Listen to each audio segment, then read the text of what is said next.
Selamat pagi semuanya. Bagaimana nih kabar kalian hari ini? Semoga kalian semua dalam keadaan baik dan sehat selalu ya. Yang paling penting lagi, kalian harus tetap semangat belajar dalam kondisi apapun. Oke, hari ini kita akan membahas materi sistem ekskresi, khususnya bagian ginjal. Kalian sudah tahu bahwa ginjal ini berfungsi untuk menyaring darah dan akan mengeluarkan zat sisa berupa urin. Oke, sekarang bagaimana proses terbentuknya urin itu? Inilah yang akan kita bahas hari ini. Oke, sebelum kita berbicara lebih jauh tentang ginjal, saya akan mengulang sedikit tentang letak ginjal di tubuh kita. Ginjal ada sepasang, ini sebelah kiri dan sebelah kanan. Bentuknya menyerupai kacang.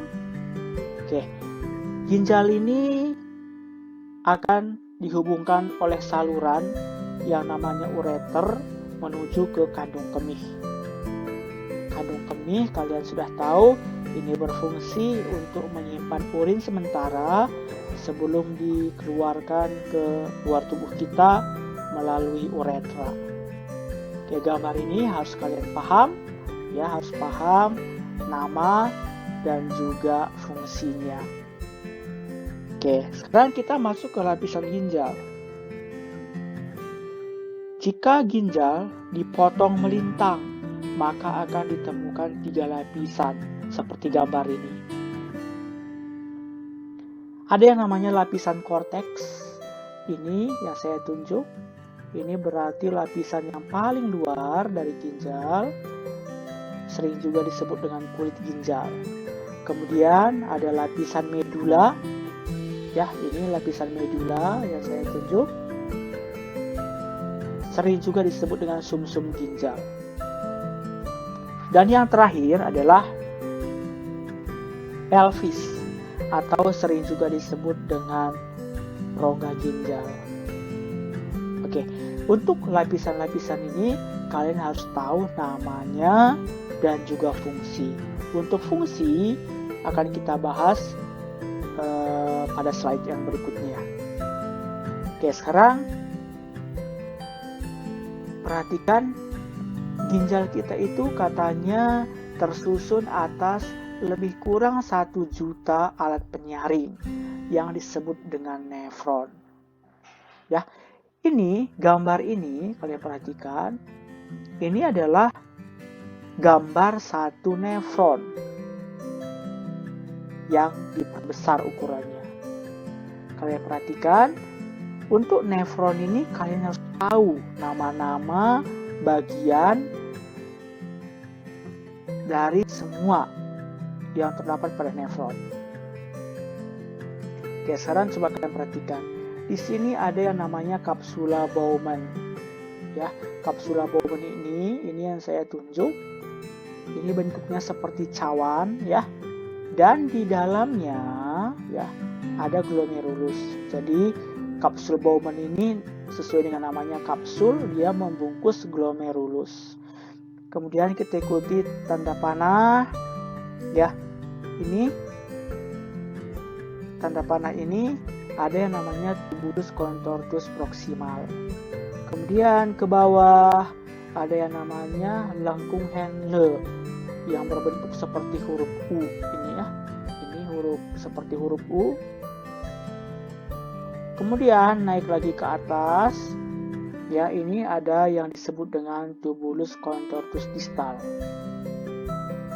Kemudian satu saluran lagi ada yang namanya tubulus collectivus. Jadi tubulus itu artinya adalah pipa atau saluran, ya. Jadi untuk gambar ini harus kalian pahami, ya. Harus kalian pahami nama dan juga fungsinya. Oke, untuk fungsi, ya, nanti kan kita bahas. Nah, ini adalah kalau kita lihat keseluruhan, ya, dari ginjal kemudian tersusun atas jutaan nefron, ya, ini seperti gambar ini. Ya, kalian bisa baca sendiri ya, kalian bisa lihat bagaimana prosesnya, bagaimana nama-namanya, letaknya. Nah, sekarang kita akan bahas tentang fungsi daripada bagian-bagian nefron. Ada yang namanya proses filtrasi atau penyaringan. Tempatnya di mana? Di glomerulus. Dan akan menghasilkan urin primer. Urin primer ini tidak sama dengan urin yang kita keluarkan. Oke, kemudian urin primer yang dihasilkan dari proses filtrasi akan dilakukan proses berikutnya, yaitu proses reabsorpsi atau penyerapan zat yang masih diperlukan oleh tubuh. Tempatnya di mana? Di tubulus contortus proximal. Dan nanti menghasilkan urin sekunder. Urin sekunder ini berarti belum sama seperti urin yang kita keluarkan juga. Kemudian ada yang namanya proses augmentasi atau penambahan kembali zat sisa. Misalnya ada vitamin B dan C yang berlebih, maka akan dikeluarkan melalui urin. Atau contoh yang lain, pernah nggak kalian memperhatikan kalau kalian minum kopi, ketika kalian kencing, maka air kencing yang kalian keluarkan itu baunya juga seperti bau kopi. Atau nih, kalau kalian pernah makan jengkol, kemudian kalian kencing, maka baunya ya sama seperti jengkol. Atau kalau kalian perhatikan, urin itu biasanya warnanya itu agak kekuningan ya. Nah, itu sebenarnya adalah zat warna empedu yang dikeluarkan bersamaan dengan urin. Oke, ini terjadi di mana? Ini terjadi di tubulus contortus distal yang akan menghasilkan urin yang sesungguhnya. Oke, kita lihat kembali slide yang tadi, gambar nefron. Jadi kalian perhatikan lagi, di glomerulus tadi ini terjadi proses yang namanya filtrasi atau penyaringan. Kemudian menghasilkan urin primer. Urin primer ini masuk ke tubulus contortus proximal di sini. Diproses yang disebut dengan reabsorpsi. Artinya zat yang masih diperlukan oleh tubuh ini akan diserap kembali. Misalkan glukosa, misalkan asam amino, ini akan diserap kembali. Kemudian ini menghasilkan tadi adalah urin sekunder. Ya, urin sekunder ini akan masuk ke tubulus contortus distal melewati lengkung Henle. Jadi lengkung Henle ini kalau kalian lihat ini berfungsi sebagai penghubung, ya, ini penghubung antara tubulus contortus proximal dengan tubulus contortus distal. Di sini terjadi proses yang namanya augmentasi, yaitu penambahan zat yang tidak diperlukan lagi oleh tubuh dan sudah membentuk urin yang sesungguhnya. Kemudian lewat lagi ke saluran berikutnya yang disebut dengan tubulus collectivus. Berdasarkan namanya adalah kolektif, berarti mengumpulkan, berarti pengumpulan urin. Oke, semoga kalian paham ya dari gambar ini, nama-nama dan proses yang terjadi pada setiap bagian nefron. Kalau misalkan kalian belum terlalu paham, kalian bisa ulang-ulang kembali melalui video ini, atau bisa juga dari modul atau dari sumber lain, misalkan dari internet, dari YouTube dan lain-lain. Nah, sekarang kita akan lanjutkan pembahasan ke yang lapisan ginjal tadi. Oke, di sini tadi ada 3 lapisan. Ada lapisan korteks. Kalau ini lapisan korteks seperti di sini nih. Di sini banyak terdapat glomerulus. Maka proses yang terjadi di sini adalah filtrasi. Oke, kemudian ada lapisan medula ini. Di sini banyak terdapat tubulus, baik itu proksimal, distal maupun pengumpul. Maka proses yang terjadi di sini adalah reabsorpsi dan augmentasi. Dan di pelvis ini yang paling dalam, ini urin ditampung sebelum masuk ke kandung kemih melalui ureter. Oke, inilah proses pembentukan urin ya melalui ginjal. Ya, tepatnya tadi pada nefron. Ya, semoga kalian bisa memahami ya. Sekarang kita akan bahas yaitu gangguan pada ginjal. Ini juga rasanya banyak penyakit-penyakit yang berkaitan dengan ginjal ini tidak asing lagi dalam kehidupan kita sehari-hari. Ada yang namanya nefritis, batu ginjal, albuminuria, hematuria, diabetes insipidus, diabetes mellitus. Mungkin kalian sering mendengar penyakit kencing manis ya, itu adalah diabetes mellitus. Dan ada anuria. Nah, sekarang kita akan bahas satu persatu secara singkat. Oke, nefritis. Nefritis berarti ada peradangan, ada infeksi yang disebabkan oleh bakteri. Kalian perhatikan pada gambar ini ada yang kayak bentol-bentol, ini adalah radangnya pada kulit ginjal. Kemudian berikutnya ada batu ginjal, ini juga mungkin udah nggak asing sama kalian. Ini disebabkan karena ada endapan garam kalsium ya di dalam rongga ginjal, yaitu pelvis renalis, bisa juga saluran ginjal atau kandung kemih. Oke, kalian perhatikan gambar, ini adalah bagian rongga ginjal, ini adalah batu ginjal. Ini batu ginjal yang terbentuk. Nah, salah satu penyebabnya adalah karena sering menahan air kencing. Dan bisa juga karena kurang minum. Oke, berikutnya albuminuria. Ini adalah adanya kerusakan pada glomerulus. Ya. Sehingga protein ini tidak tersaring. Maka apa yang terjadi?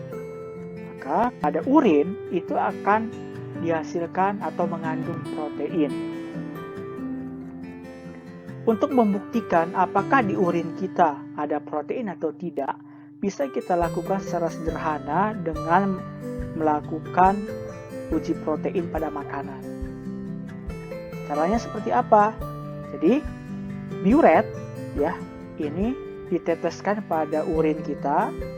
Kemudian setelah ditetesi, lihat hasilnya.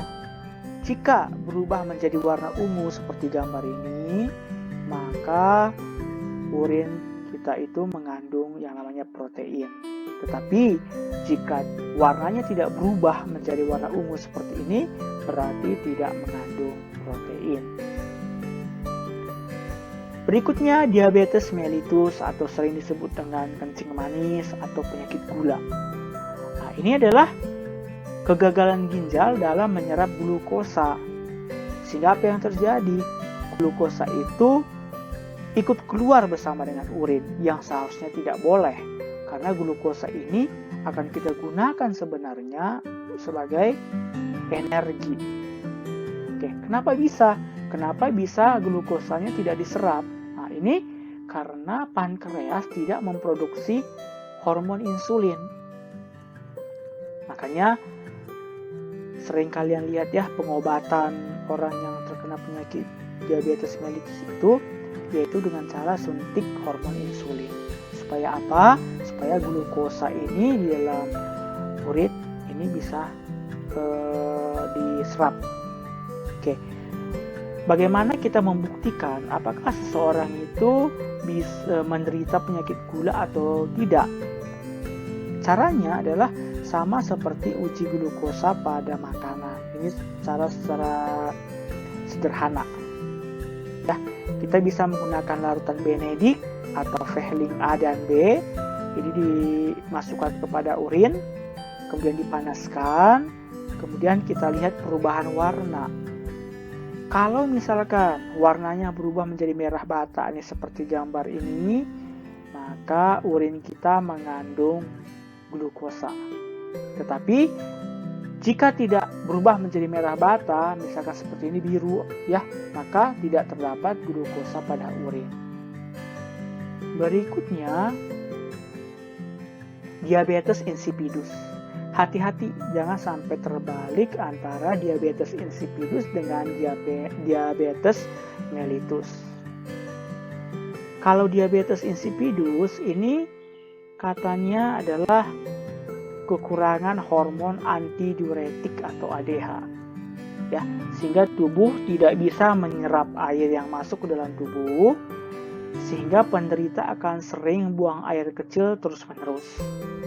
Walaupun mungkin air kencing yang dikeluarkan itu hanya sedikit, tapi secara terus-menerus seperti itu. Kemudian ada hematuria. Ini penyakit yang ditandai dengan adanya sel-sel darah merah pada urin. Padahal seharusnya sel darah itu harus tersaring pada proses filtrasi. Ya, ini tidak boleh.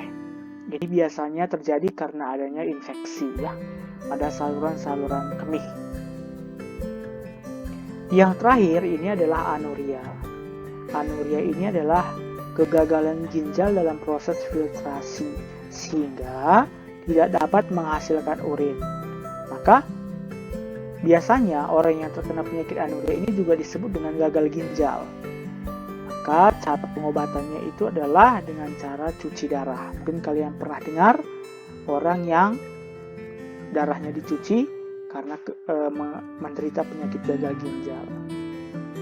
Oke, inilah materi tentang ginjal, mulai tadi dari letaknya, kemudian nefron, lapisan ginjal, dan juga penyakit-penyakit yang berkaitan dengan ginjal. Ya, semoga kalian paham dan kalian bisa menjawab kuis yang sebentar lagi kalian kerjakan. Oke, tetap semangat, belajar terus, pantang menyerah. Tuhan memberkati kalian semua.